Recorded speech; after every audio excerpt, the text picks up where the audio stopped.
August 8th, but it hurts. The Bible reading is from John chapter 15, verses 1 to 11. Verse for today. Every branch that bears fruit, he prunes it, that it may bear more fruit. John chapter 15, verse 2. Pruning can be defined as the removal of part of a plant for the benefit of all the plant. Pruning provides three basic benefits. It directs growth, improving the plant's appearance or utility, or bringing a lopsided plant into balance.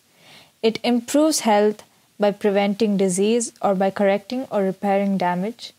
It increases production, creating more and better fruit. Is God doing some pruning in your life? Have you recently moved, separating you from all your friends? Have your parents become divorced, forcing you to live with one or the other? What seems like tragedy now can work out for your benefit. God's pruning knife is seeking to improve your character and make you more fruitful. Allow Him to heal the wound, and then let the scar remind you of His grace. Amen.